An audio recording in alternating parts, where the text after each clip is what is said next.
శుభోదయం. ఈనాటి విశేషం సూర్య షష్ఠి వ్రతం. దీనికే స్కంధ షష్ఠి, కుమార షష్ఠి, సూర్య షష్ఠి, లలిత షష్ఠి అనేక నామాలు ఉన్నాయి. ఈ రోజున సూర్యనారాయణమూర్తిని అర్చించాలి అంటుంది సంప్రదాయం. అలాగే వినాయక ఉత్సవాలలో భాగంగా ఈరోజు 3వ రోజు. వినాయకుడిని 21 పత్రి ఆకులతో మనం పూజ చేస్తాం. వినాయకాయ నమః మాజీపత్రం పూజయామి, ద్వైమాతరాయ నమః బృహదీపత్రం పూజయామి. ఇలా ఆ వినాయకుడిని అనేకములైనటువంటి ఆకులతో, పత్రములతో పూజ చేస్తాం.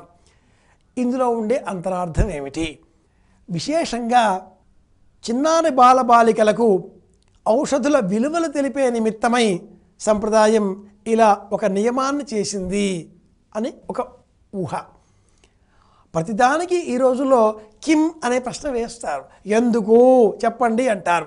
కుత ఆజాత కుత ఇయం సృష్టి అర్వాగ్దేవ అస్య విసర్జనాయ. ఎక్కడి నుంచి వచ్చాం? ఎవరు సృష్టికారకులు? ఎవరు ఇదంతా నడిపిస్తున్నారు అన్న ప్రశ్న వేసుకుంటేనే వేదాంత దర్శనం ఆవిష్కృతమవుతుంది. అలాగే కిమ్ అన్న ప్రశ్న వేసుకుంటేనే ఉన్న చోటు నుంచి ఉన్నత స్థానానికి మనం ప్రయాణింపగలుగుతాం, ప్రయాణం చేయగలుగుతాం. కనుకనే ఈ గణపతికి సంబంధించి ఇలా 21 సార్లు దుర్వాయుగ్మం పెట్టడం కానీ, 21 రకాల ఆకులతో అర్చించడం కానీ సంప్రదాయం ఎందుకు చేసింది ఏర్పాట్లు అని ఆలోచన చేస్తే, ఒకటి చిన్నారి బాలబాలికలకు ఔషధుల విలువలు తెలిపే నిమిత్తమై అని పెద్దలు అంటారు. పెద్దలకు కూడా తెలియదా? తెలుసుకోవాలి, అవసరమే. ఒకనాటి కాలంలో బావులలో నీళ్లు మనకు వగరుగా ఉండేవి లేదా ఉప్పగా ఉండేవి. ఉప్పగా ఉన్నప్పుడు అందులో మనం ఏవైనా ఆకులు వేస్తే ఆ నీరు తీయగా మారుతుంది.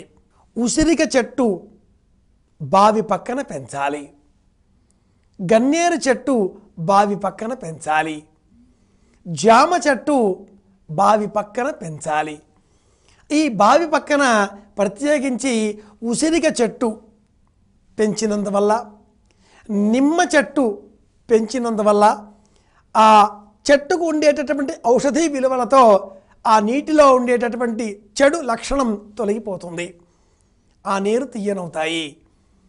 ఒకనాటి కాలంలో బావి పక్కన ఇలా ఉసిరిక చెట్టు పెంచడానికి వీలు కాని పక్షంలో ఆ బావిలోని నీళ్లు ఉప్పుగా ఉన్నాయి అనుకుంటే ఎక్కడి నుంచైనా కూడా కొన్ని ఉసిరిక చెట్టు కొమ్మలను తెచ్చి ఆ నీళ్లలో వేసేటటువంటి వారు.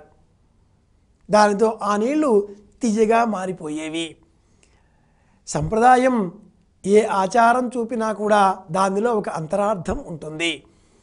ఈ వర్ష ఋతువులో భాద్రపద మాసంలో కొత్త నీరు వచ్చి చేరుతుంది.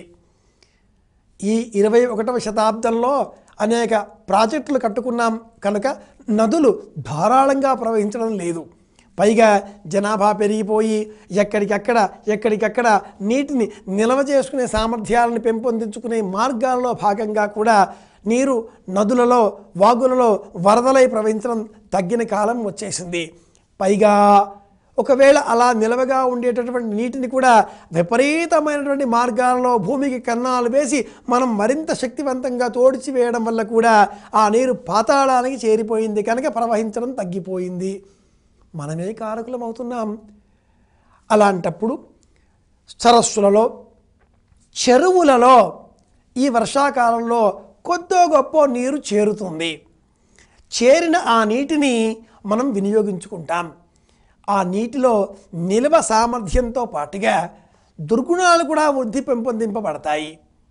బ్యాక్టీరియా, సూక్ష్మక్రిములు అనే పేర్లతో ఎన్నో రకాలుగా ఇవేవి కూడా మనకు అనారోగ్యం కలిగించకుండా ఉండే నిమిత్తమై ఆ నీటిలో 21 ఆకులను వెయ్యాలి. ఏమండి, ఈ గణపతి పూజ ప్రకారమే కాకుండా ఇతర పూజా వ్రతాలలో కూడా కలశం పెట్టామంటే అందులో పంచపల్లవాన్ నిక్షిప్య 5 రకాల ఆకులను వెయ్యాలి. జువ్వి, మామిడి, మేడి అంటూ మనం అందులో వేస్తాం. తమలపాకులు పెడతాం కనీస పక్షంలో. ఆ పిమ్మట ఆ నీటిని ఏం చెయ్యాలి?